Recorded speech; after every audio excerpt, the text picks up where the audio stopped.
Hello बच्चों, तो आज हम अपनी डायरेक्टरेट ऑफ एजुकेशन की वर्कशीट नंबर 15 करने जा रहे हैं, जो आपके सेकंड चैप्टर अमल, क्षारक व लवण से ली गई है। बेटा, आज हम इसमें प्लास्टर ऑफ पेरिस और लवण के क्रिस्टलन के जल के बारे में पढ़ेंगे। तो आइए पहले हम जानते हैं कि आखिर पीओपी प्लास्टर ऑफ पेरिस क्या होता है और ये कैसे बनता है। तो बच्चों, प्लास्टर ऑफ पेरिस का रासायनिक सूत्र है CaSO4 हाफ H2O, यानी कैल्शियम सल्फेट हेमीहाइड्रेट। इसे हेमीहाइड्रेट क्यों बोला गया है? क्योंकि यहाँ पर जल के कितने अणु हैं? 1/2, हाफ ही अणु है ना, इसीलिए क्या बोलते हैं इसे? हेमीहाइड्रेट। बेटा, यह जिप्सम को लगभग 373 केल्विन पर गर्म करने पर प्राप्त किया जाता है। इस तापमान पर जिप्सम में उपस्थित जल के अणु वाष्पित हो जाते हैं और क्या बन जाता है हमारा? POP, plaster of Paris. तो किससे बना ये? जिप्सम से। कितने केल्विन पर गर्म करना होता है? 373। गर्म करते ही क्या होगा? जिप्सम में जो भी जल है वह वाष्प होकर उड़ जाएगा और हमें क्या मिलेगा? Plaster of Paris. बच्चों, प्लास्टर ऑफ पेरिस के गुणधर्म देखेंगे हम। ये एक सफ़ेद रंग का चूर्ण होता है और जैसे ही हम इसमें जल मिलाएंगे यह ठोस होकर जम जाएगा और जमने से क्या बन जाएगा? फिर से जिप्सम। आपने देखा होगा घर में जब भी वाइट वॉश होता है तो क्या करते हैं? पीओपी के अंदर पानी मिलाते हैं। पानी मिलाने से क्या होता है? एकदम से ऊष्मा निकलती है और ऐसी अभिक्रिया जिसमें ऊष्मा का निकास होता है बच्चों, वो अभिक्रिया होती है ऊष्माक्षेपी। तो यानी कि जब भी पीओपी में जल मिलाया जाता है उससे जिप्सम बनता है। तो ये कैसी अभिक्रिया है? ऊष्माक्षेपी। आपको नीचे केमिकल रिएक्शन दी हुई है, CaSO4 हाफ H2O। ये प्लास्टर ऑफ पेरिस का सूत्र है। तो जब प्लास्टर ऑफ पेरिस में आप जल मिलाएंगे तो आपको क्या प्राप्त होगा? जिप्सम। क्या सूत्र दिया हुआ है जिप्सम का? देखिए, CaSO4 2H2O। ठीक है। उपयोग कहाँ कहाँ होता है बच्चों प्लास्टर ऑफ पेरिस का? टूटी हुई हड्डियों की सुरक्षा के लिए प्लास्टर के रूप में इसका इस्तेमाल किया जाता है। आपने देखा होगा जब भी आपकी फैमिली में या कहीं भी आसपास आपने देखा हो किसी की भी फ्रैक्चर हो जाता है, बोन फ्रैक्चर हो जाता है, किसी की हड्डी टूट जाती है, तो डॉक्टर क्या करता है? 1 वीक के लिए, 1 मंथ के लिए, 2 मंथ्स के लिए, 3 वीक्स के लिए प्लास्टर करते हैं ना, ताकि प्लास्टर से क्या हो जाए? उनकी जो बोन इंजरी है वो क्या हो जाए? उनकी जो टूटी हुई हड्डी है वो जुड़ जाए। तो पहला उपयोग क्या है? टूटी हुई हड्डियों की सुरक्षा के लिए। दूसरा, इसका उपयोग सुंदर और डिज़ाइनर छतें और कमरों के इंटीरियर। आपने देखा होगा बड़े बड़े घरों में लोग पीओपी से क्या करवाते हैं? अपने घर में इंटीरियर डेकोरेशन कराते हैं, अपनी छतों पर पीओपी से डिज़ाइन बनवाते हैं। तो ये घर की सजावट में काम किया जाता है। खिलौने व सजावटी सामग्री बनाने में आपने देखा होगा मूर्तियाँ होती हैं। गणेश चतुर्थी पर गणपति जी की मूर्ति होती है, अगर हमारी दुर्गा अष्टमी है तो दुर्गा माँ की मूर्तियाँ। तो बच्चों के खिलौने, मूर्तियाँ, ये सब बनाने में भी पीओपी का इस्तेमाल होता है। आगे, मिट्टी के सांचे बनाने में भी इसका इस्तेमाल किया जाता है। ठीक है बच्चों, आगे हम अब पढ़ेंगे, क्या लवण के क्रिस्टल वास्तव में शुष्क होते हैं? बच्चों, लवण के क्रिस्टल हमें देखने में तो शुष्क लगते हैं, लेकिन उनके अंदर क्या होते हैं? जल के अणु। लवण के एक सूत्र इकाई में कितना जल के निश्चित अणु है उसे बोला जाता है क्रिस्टलन का जल। यानी कि लवण के एक सूत्र इकाई में कितने निश्चित जल के अणु हैं, वो क्या होगा बच्चों? उसका क्रिस्टलन का जल। और जिनमें भी जल होता है ऐसे लवणों को क्या बोलते हैं? आर्द्र लवण। और जिनमें जल नहीं होता उन्हें क्या बोलते हैं बेटा? शुष्क लवण। ठीक है। अब आर्द्र लवण, जैसे हम यहाँ उदाहरण ले रहे हैं कॉपर सल्फेट। बच्चों, आप लैब में जाओगे तो आपको कॉपर सल्फेट के क्रिस्टल अगर देखने को मिलते हैं तो आप देखेंगे कॉपर सल्फेट के क्रिस्टल नीले दिखते हैं। क्यों दिखते हैं नीले? क्योंकि इनमें 5 अणु जल के होते हैं। तो इसका सूत्र क्या बना?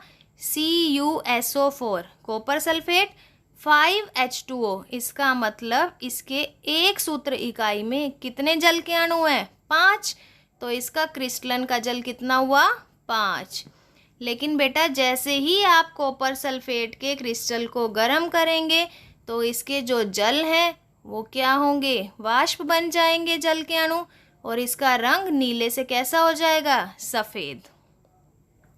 तो जब भी हम आर्द्र लवणों को गर्म करते हैं तो ये जल के अणुओं का त्याग कर देते हैं और क्या बन जाते हैं, ये इनका रंग बदल जाता है। जैसे यहाँ पर कॉपर सल्फेट का रंग नीला था, गर्म करने के बाद कैसा हो गया, सफ़ेद।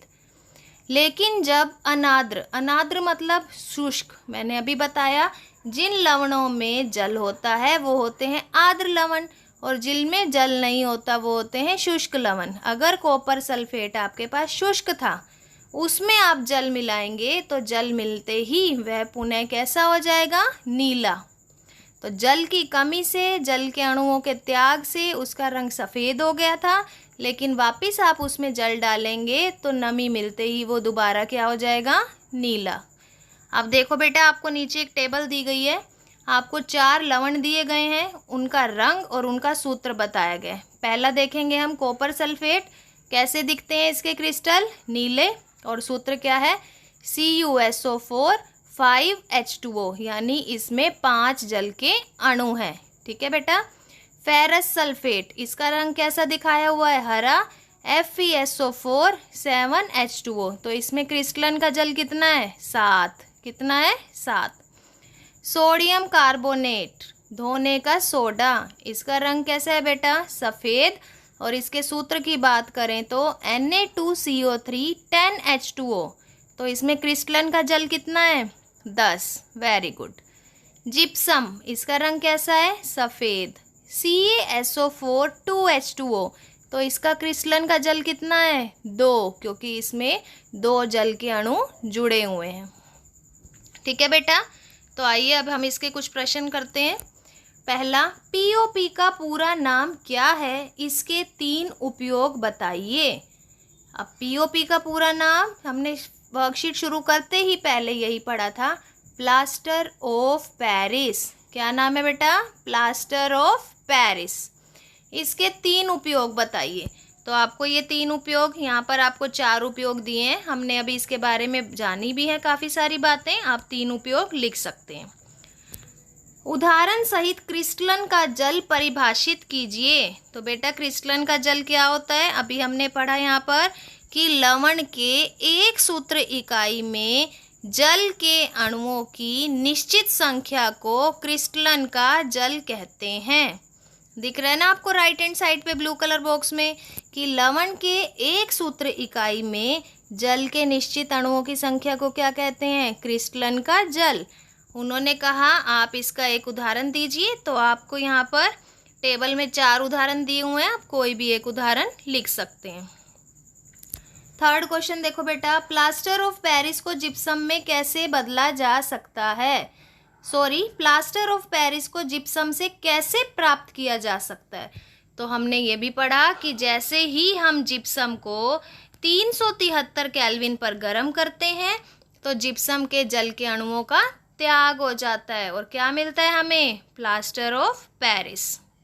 फोर्थ क्वेश्चन देखिए, क्या होता है जब क्रिस्टलन कॉपर सल्फेट को गर्म किया जाता है, इस प्रकार बनने वाले पदार्थ का रंग क्या होगा। तो अभी हमने पढ़ा बेटा, जब कॉपर सल्फेट होता है वो नीले रंग का होता है, जैसे ही हम उसको गर्म करेंगे तो वो अपने जल के अणुओं का क्या कर देगा, त्याग, और उसका रंग क्या हो जाएगा, सफ़ेद।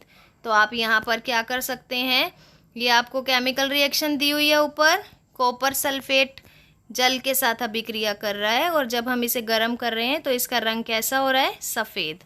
तो आप यहाँ पर ये रिएक्शन, केमिकल रिएक्शन लिख सकते हैं। ठीक है बच्चों, कौन सी केमिकल रिएक्शन लिखेंगे आप, ये वाली।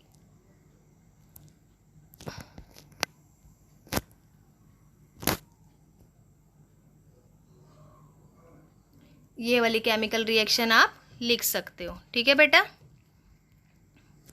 आगे देखेंगे अब हम 5वां क्वेश्चन देखिए, किन्हीं 3 आर्द्र लवणों के नाम और सूत्र लिखिए। 3 आर्द्र लवणों के नाम और सूत्र। तो यहाँ पर बच्चों आपको आर्द्र लवण जो है 4 दिए गए हैं टेबल में, इस टेबल में से आप किन्हीं भी 4 लवण हैं इनमें से आप किन्हीं भी 3 के बारे में लिख सकते हैं। किस 3 के बारे में? ये आपको टेबल दी है, इसमें से आप 4 में से कोई भी 3 लिख सकते हैं। ठीक है बेटा।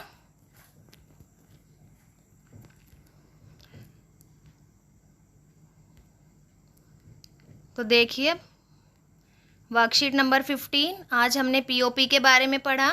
पीओपी कैसे तैयार किया जाता है, क्या क्या इसके उपयोग होते हैं, और क्रिस्टलन का जल किसे कहा जाता है, क्रिस्टल के रंग को कैसे बदल सकते हैं। जैसे कॉपर सल्फेट नीले रंग का था क्योंकि इसमें जल के 5 अणु थे, जैसे ही हम गर्म करेंगे तो ये कैसा हो जाएगा बच्चों, सफ़ेद। तो आशा करती हूँ कि आज की वर्कशीट आपको समझ आ गई होगी। अगर आपको आज की वर्कशीट अच्छे से समझ आ गई है तो आप हमारे चैनल लर्निंग लाइट को लाइक कीजिए, अपने फ्रेंड्स के साथ शेयर कीजिए, और अगर आपने अभी तक इसे सब्सक्राइब नहीं किया तो सब्सक्राइब कर लीजिए ताकि आगे आने वाली वर्कशीट की अपडेट्स आपको टाइमली मिल सके। Thank you.